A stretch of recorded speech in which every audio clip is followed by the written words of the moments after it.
여러분 반갑습니다. 여러분의 멘탈 전도사 천마쌤입니다. 어느새 또 아침이 밝았네요.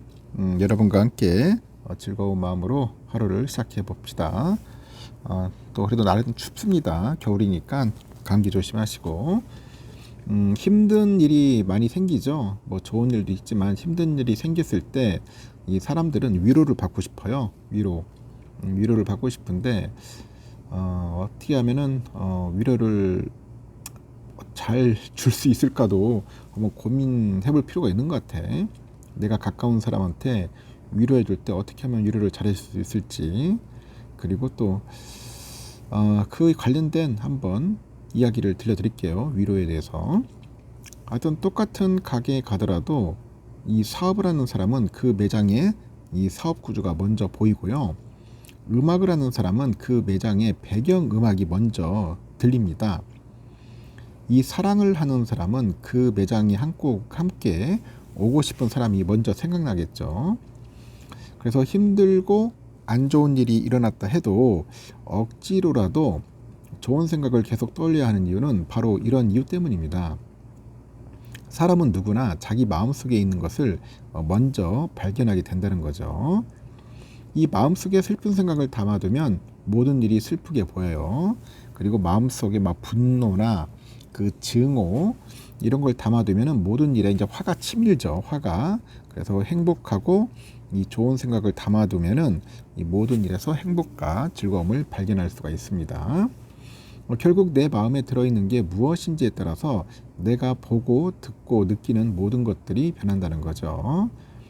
저녁에 집에 들어가면 오늘 하루 일어난 일 가운데 즐거웠던 일과 감사한 일을 떠올려 보세요.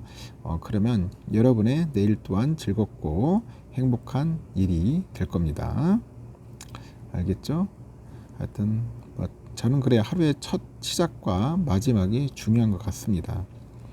한번 볼까요? 다양한 소식들이 있는데 이 사전 속에 있는 인물은 이재명 대통령이죠. 코스피 5천 간다고 했으니까 한번 믿어보고, 요즘 보니까 다양한 이야기가 있는데요. 지금 정부가 그 일부 대기업에 대한 특혜 논란을 무릅쓰고 지주회사의 행위 제한 및 금산 분리 그 완화에 나선 것은 우리 기업들의 그 혼자 힘으로 구글이나 엔비디아 같은 빅테크들하고 이 맞대결을 펼치기 힘들다는 위기의식 때문입니다. 솔직히 힘들지. 어떻게 이길 수 있겠어. 이 구글이나 엔비디아 이 완전 빅테크인데. 그래서 이제 실제 최근에 그 주요국 정부들은 이 기업들한테 보조금을 주는 등 이런 재정 지원을 넘어서 기업의 지분을 직접 사들이는 방식까지 동원을 합니다. 결국은 국가 대항전을 펼치는 거죠. 국가 대항전. 대기업에 대한 경제적인 집중 등 부작용에 매달리다가 생존 절벽에 몰릴 수 있다는 게 기업들의 하소연이라는 겁니다. 글로벌 그 AI 반도체 기업들의 시설 투자 규모는 그 매년 상상을 초월하는 그런 수준으로 급증을 한답니다. 실제로 올해 아마존 시설 투자 규모가 최대 1185억 달러 이를 거로 전망을 하고 있네요. 내년에도 우리나라 본 예산의 25%에 그 해당하는 막대한 금액입니다. 구글의 지주사 알파벳이 올해 850억 달러를 투자하고 대만 TSMC도 420억 달러를 쏟아부을 거랍니다. 삼성전자 320억 달러나 하이닉스 155억 달러도 천문학적인 자금을 투입하고 있는데, 이 경제 규모가 작은 한국 기업이 이 미국이나 중국이나 일본 등과 그 지속적으로 경쟁하는 데는 그 한계가 있습니다. 한계가 있다. 그래서 이제 장치 산업인 반도체 특성상 이 시설 투자가 한 세대가 지연되면은 1, 2년 내에 따라잡을 수 없는 격차가 발생하는 거죠. 투자 규모가 워낙 크죠. 크다 보니까 이 국내 최고 기업인 삼성조차도 이 세계 분기 연속 적자 나면 시설 투자를 멈춰야 하는 상황에 내몰릴 수 있다고 하더라고요. 미국이나 일본 등 경쟁 국가들은 우리 기업을 맹렬한 속도로 추격합니다. 일본의 그 미쓰이 글로벌 전략 연구소가 한국의 반도체 시장 점유율이 23년에 12%에서 27년 13%로 1% 정도 성장하는 데 그칠 거라고 전망을 했고, 이 메모리 시장 1위인 한국조차도 반도체 시장에서 우위를 더 이상 장담할 수 없다는 거죠. 이 같은 위기감 속에서 정부가 꺼내든 카드가 그 첨단 산업에 대한 지주사 규제와 금산 분리 완화입니다.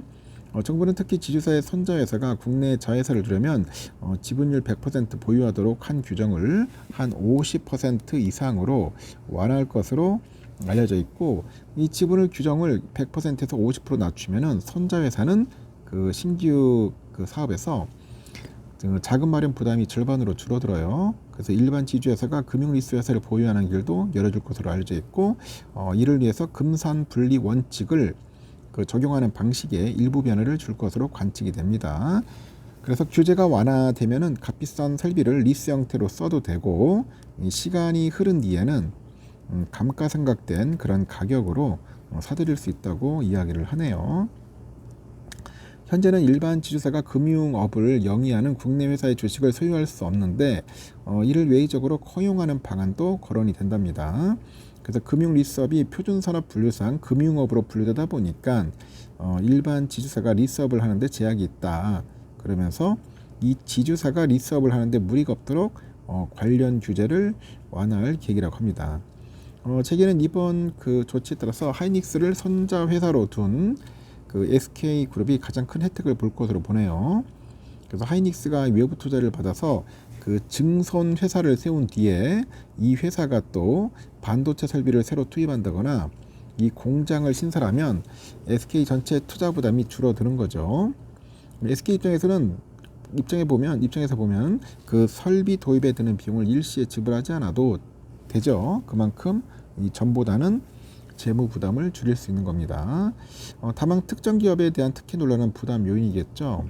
그래서 공정거래위원장은 최근에 공정위가 특정 기업에 집중해서 규제 완화를 얘기하는 것 자체가 부적절하다. 증손 그 회사의 규제는 마지못해서 풀더라도 다른 방식으로 국내 기업들을 옥죄할 수 있는 우려가 나오는 이유라고 합니다. 이번 규제를 푼다고 해서 기업들에게 당장 투자금이 마련되는 것도 아니고, 그래서 그 SK 회장은 5일날 그 한국은행 총재와의 특별 대담에서 지주회사의 증손회사 지분 보유 요건을 낮춰주면은 제도적으로 파이낸싱이 좀 풀리느냐, 이런 이 총재 질문에 그건 기업이 알아서 해보라는 얘기다, 이렇게 대답을 하네요. 그래서 외부에서는 실제 자금을 끌어오기까지는 상당한 시일이 걸린다는 그런 의미죠. 그렇게 해석이 됩니다. 현재 우리나라에서는 산업을 가장 잘 아는 핵심 기업들의 펀드 참여가 제한돼 있어가지고 이 근시안적인 투자 결정이 내려지는 일이 많다고 합니다. 지주회사 산하에 사모펀드 운용소를 둘 수 있도록 해가지고 이 자금의 선순환 구조를 만들어내야 한다, 이렇게 주장하는 교수들도 있네요.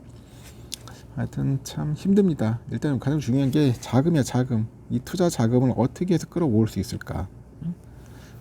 지금 외국의 빅테크들은 막 엄청난 금액을 천문학적으로 끌어오는데, 과연 그런 기업과 경쟁할 수 있는 우리나라 기업의 한계, 과연 어떻게 될지는 참 저도 깝깝하네요. 하여튼 정부에서 좀 현명하게 잘 풀었으면 좋겠습니다. 해결해 줬으면 좋겠네요. 여기까지 하겠습니다, 여러분. 좋은 하루 보내시고 또 다음 시간에 뵙도록 하겠습니다.